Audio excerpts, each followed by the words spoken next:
The Cyclist, by Erik Røde, 1755. Read by Annika J. Gandhi. Continued. Chapter 2, Carlo.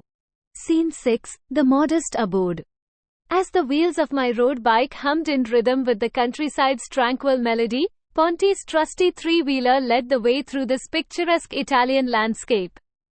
The rolling hills, dressed in a patchwork quilt of vibrant green and golden fields, stretched endlessly under the boundless blue sky. The journey was not just a physical one, it was a passage through time and stories, an immersion in the heart of rural Italy. Nestled amidst this undulating terrain, the modest homes that peppered the countryside whispered tales of generations past. Each abode bore the scars of time, their weathered facades echoing the resilience of those who had called them home. As I followed Ponti's lead, my eyes wandered to these rustic dwellings, wondering about the lives lived within their ancient walls. The road, a sinuous ribbon of well-worn asphalt, guided our way with graceful curves and bends. It was a thoroughfare that had witnessed countless journeys, a silent observer of the ebb and flow of life in this tranquil corner of the world. Here, time moved at its own unhurried pace, and the moments unfurled like the vines in a vineyard, slowly and with purpose. And then, like a gem hidden in the heart of nature's embrace, we arrived at our destination, Ponti's charming cottage. Tucked away from the world's bustle, it stood as a sanctuary of simplicity and warmth. With a graceful dismount, I left my road bike behind and took my first steps onto the cobbled path leading to the cottage's front door. Waiting to welcome me was Ponti's husband, Carlo, a man whose appearance belied the wisdom etched into his soul by the passage of years. Carlo, standing at about 5 feet 10 inches, possessed a slim yet sturdy frame that spoke of a lifetime of hard work and outdoor living. His once jet black hair now bore the distinguished marks of age, with streaks of silver weaving through. His rugged good looks and the enduring strength that emanated from him seemed as though they were innate, an integral part of his being. Carlo was a man of old-school values, where a handshake was a bond, honor was a creed, and tradition ran deep in his veins, shaping every facet of his life. In contrast to Carlo's seasoned presence, Ponti exuded a youthful vitality that defied her age. Her spirit, unburdened by the weight of years, shone through her eyes like a beacon of light. She possessed a timeless beauty, one that had remained untouched by the hands of time. Her visage was a demonstration to the purity of her soul, and her youthful charm was a reflection of the joy she found in the simple pleasures of life. Scene 7, A Warm Greeting. Carlo, with a sincere smile, greeted Alex warmly and said, "Benvenuto, I'm Carlo. Crazy for helping my wife." Alex, equally pleased to meet Carlo and immersed in their shared gratitude, replied, "It's a pleasure to meet you, Carlo." "I'm Alex, and I'm glad I could be of assistance." Ponti, her eyes twinkling with warmth, interjected, "Carlo, Alex fixed my bicycle tire. Without him, I would have been stranded." Carlo, nodding appreciatively, responded in his limited English, "Grazie, Alex. You saved us from una situazione difficile." Alex, his respect for Carlo growing with each interaction, replied, "You're welcome, Carlo. I'm just glad I could help." The atmosphere was infused with a sense of camaraderie and gratitude as they stood on the threshold of Ponti and Carlo's charming cottage, the modest abode that had become an unexpected haven for Alex in the heart of Italy. The cottage itself exuded a timeless charm. Its stone walls, weathered by the passage of years, stood as an indication to the enduring spirit of its occupants.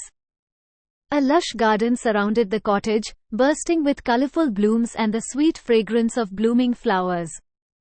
The air was filled with the soothing sounds of birdsong, a harmonious symphony that seemed to welcome all who ventured into this tranquil haven. Carlo, with a hospitable gesture, invited Alex inside. "Per favore, come in, Alex. Our home is your home." Alex, touched by Carlo's kindness, stepped inside the cozy cottage and said, "Grazie, Carlo. Your home is beautiful. The interior of the cottage was a reflection of its owners, simple yet filled with warmth and character. Wooden beams adorned the ceiling, and sunlight streamed through small, rustic windows, casting intricate patterns of light and shadow across the room. The furniture was well-worn but comfortable, and the walls were adorned with framed photographs that captured moments from a lifetime of shared experiences. Ponty, her eyes sparkling with pride in her home, added, "We may not have much, but we have amor and amicizia. Love and friendship." Alex, deeply moved by the genuine hospitality of this couple, smiled warmly and replied, "That's more valuable than anything, Ponty." As they settled into the cottage, the evening sun cast a golden glow over their impromptu gathering. Alex and Carlo, two individuals from opposite corners of the world, found themselves bound by the threads of humanity, sharing a moment of connection that transcended language and borders. In the embrace of this charming cottage, the tapestry of their lives began to weave together, creating a story that none of them could have anticipated but would forever cherish. Scene 8, A Feast Under the Stars. Under the star-studded canopy of the night sky, the world seemed to slow its pace, and time felt as if it was suspended. The charming cottage, bathed in the soft glow of candlelight, welcomed us with open arms. It was a haven of warmth and serenity, far removed from the chaos of the outside world.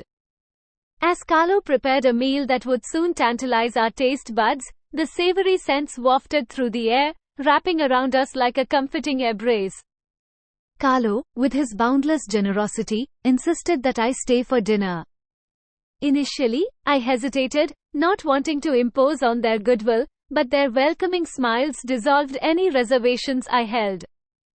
Gathering around a sturdy wooden table, its surface adorned with flickering candles, we became a tableau of diverse backgrounds and shared moments. Carlo's old-world charm and his innate sense of hospitality set the stage for a feast that extended beyond the culinary delights. It was a feast of camaraderie, a celebration of human connection in its purest form. As we sat around the table, waiting for Carlo's culinary masterpiece to emerge from the kitchen, the atmosphere became more relaxed. Carlo, Ponty, and I engaged in a bit of small talk, sharing stories and laughter. Carlo, with a mischievous glint in his eye, began with a joke. He said, "You know, Alex, in Italy, we have a saying about food. We say, a meal without wine is like a day without sunshine. So, tonight, we will enjoy both." Ponty chimed in and added, "And Carlo, he believes it is his mission to find the best wine for every meal." We all shared a hearty laugh, and I replied, "Well, Carlo, I'm certainly looking forward to your wine selection. I have a feeling it will be as amazing as your pasta." Carlo, ever the storyteller, then regaled us with a humorous anecdote about a cooking mishap that had happened years ago. His animated gestures and Ponty's infectious laughter made the tale even more entertaining. As the stories and jokes flowed, the barriers of language seemed to fade away, replaced by the universal language of laughter and collective encounters. It was a beautiful moment of connection and camaraderie under the starlit sky. As the evening unfolded, we exchanged stories that transcended the boundaries of language. With gestures and smiles, we bridged the gaps in communication, weaving a tapestry of mutual experiences. The stars above bore witness to our newfound friendship, their twinkling lights a proof to the magic that can occur when strangers become friends. Underneath that vast celestial canvas, in the heart of the Italian countryside, the world seemed to shrink. The differences that once separated us were replaced by the common threads of laughter, kindness, and the simple joy of breaking bread together. As the night deepened, and the stars continued their timeless dance, I couldn't help but feel grateful for the chance encounter that had led me to Carlo and Ponty's doorstep. It was a feast under the stars, a banquet of the heart, and a memory that would remain etched in my soul for years to come. Carlo, with a twinkle in his eye, stood up and made a grand gesture towards the kitchen. His words, though few, carried an air of anticipation as he said, "Dinner, Alex. You will see. Carlo, good cook. Ponty, her face radiant with pride for her husband's culinary skills, added, Carlo's pasta, molto buono. I couldn't help but smile, feeling a sense of gratitude for the kindness and hospitality of this Italian couple. As I waited in eager anticipation, the fragrant aroma of Italian herbs and spices wafted from the kitchen, filling the air with the promise of a delicious meal. Scene 9, a culinary delight. As the stars above began to twinkle in the night sky, the enchanting aroma of the meal that Carlo had prepared filled the air. The table, set under the open sky, was adorned with flickering candles that cast a warm, inviting glow. Carlo's culinary skills were a witness to his heritage, a culinary journey that promised to be as memorable as the evening itself. Alex, Carlo, and Ponty gathered around the rustic wooden table, their faces illuminated by the candlelight. Carlo's warm smile was an expression of both pride and hospitality. He presented each dish with a flourish, explaining the origin and significance of every ingredient. The pasta, Carlo explained, comes from the wheat fields just beyond our cottage. The tomatoes are grown in our garden, ripened by the generous Italian sun. And the olive oil, well, that's a family secret passed down through the generations. Ponty, her eyes reflecting the anticipation of the feast, shared a knowing glance with her husband. Her appreciation for Carlo's culinary talents was evident in every smile and nod. The meal began with a simple yet exquisite salad, a medley of freshly harvested greens drizzled with Carlo's secret olive oil and vinegar dressing. It was a refreshing prelude to the main course. The pasta, al dente and perfectly coated in a rich, savory sauce, was a revelation. As Alex took his first bite, the flavors danced on his palate, a harmonious blend of tomatoes, herbs, and a hint of garlic.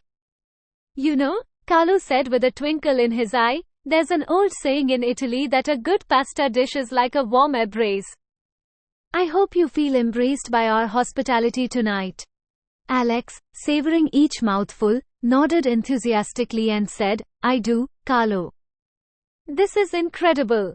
It's like a taste of Italy itself. The conversation flowed as freely as the wine that accompanied the meal.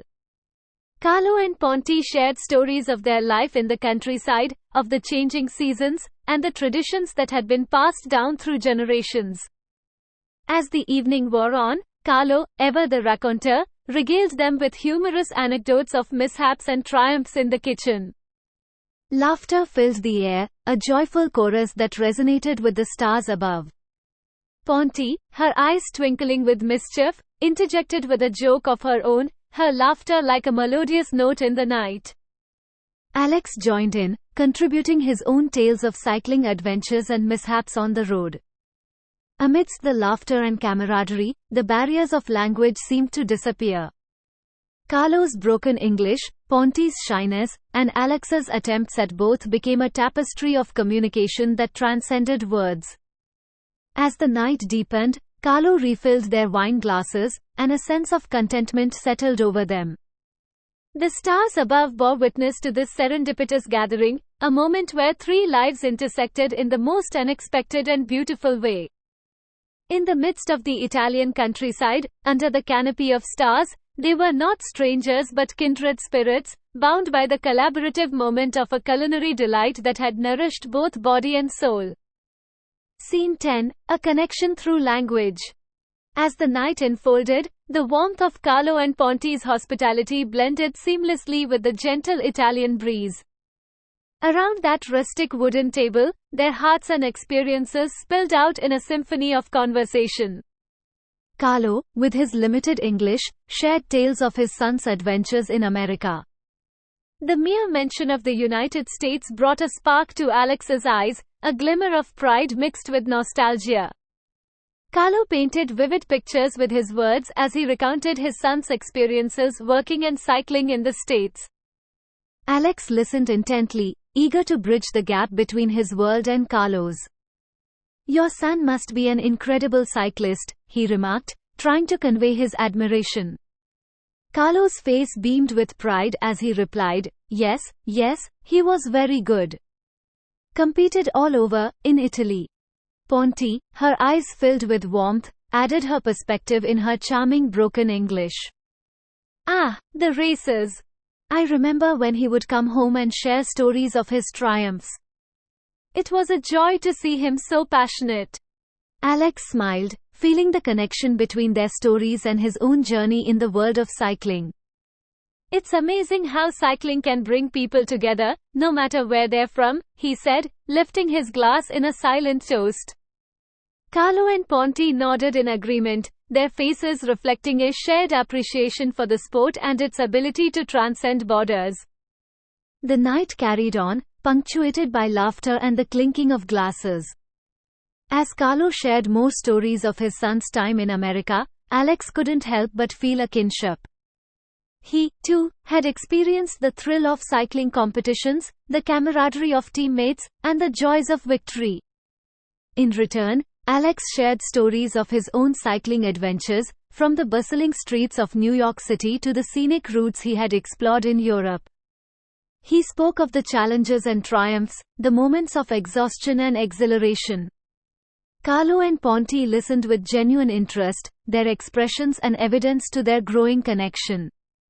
As the evening deepened, it became clear that their shared love for cycling was not just a common interest, it was a bridge that had brought them together across continents and languages. In that moment, the barriers of words ceased to exist, replaced by the unspoken understanding of kindred spirits. Under the vast expanse of the Italian night sky, they continued to share stories, laughter, and the universal language of human connection. Each anecdote, each shared moment, wove a tapestry of experiences that bound them together in a way that transcended the limitations of language. Scene 11, A Night of Joy. As the night deepened, the warm glow of the cottage enveloped us like a comforting embrace. Around that wooden table, we continued to share stories and dreams, our laughter carrying into the crisp Italian air. Carlo, his eyes twinkling with mirth, leaned forward and asked, "So, Alex, what are your dreams for the future? Where do you see the road taking you?" Alex paused, taking a moment to savor a sip of wine. "Well," he began, his voice filled with a sense of determination, "my dream is to compete in the European Cycling Championships. It's been a goal of mine since I was a young boy racing with the subway in New York." Carlo's face lit up with enthusiasm and said, "Ah, the European Championships? It's a grand stage for cycling. I have no doubt you'll make it there." Ponti, her eyes shining with curiosity, chimed in, "And what about your family, Alex? Do they support your passion for cycling?" A warm smile spread across Alex's face as he thought of his family back in New York. "Absolutely," he replied. "My parents have always been my biggest supporters. They've cheered me on at races, patched me up after falls, and never once doubted my dreams." Carlo nodded in understanding. "Family is important," he affirmed. "They are the ones who stand by us through thick and thin." The conversation flowed, each moment adding to the tapestry of shared experiences. Alex spoke of the challenges he had faced on his journey, the sacrifices made in pursuit of his passion, and the camaraderie among his teammates. Carlo and Ponti, in turn, shared stories of their own adventures and the enduring love that had kept them together through the years. As the night wore on, the barriers of language continued to dissolve. It was as if we spoke a universal tongue, one that transcended words and found expression in our laughter, our gestures, and the warmth of our interactions. Carlo, ever the gracious host, refilled our glasses with wine, and we raised them in a silent toast to the unexpected connection that had brought us together. The pasta dishes had been cleared away, but the flavors lingered on our palates, a reminder of the culinary delight we had shared. Under the vast expanse of the Italian night sky, we continued to weave the threads of our stories, dreams, and aspirations. It was a night of joy, of forging connections that defied expectations. As the stars above bore witness to our shared humanity, we felt the profound truth that the roads we traverse are not solely those etched onto maps, but the paths of mutual involvements that unite us all. The Cyclist, by Erik Røde, 1755. Read by Annika J. Gandhi.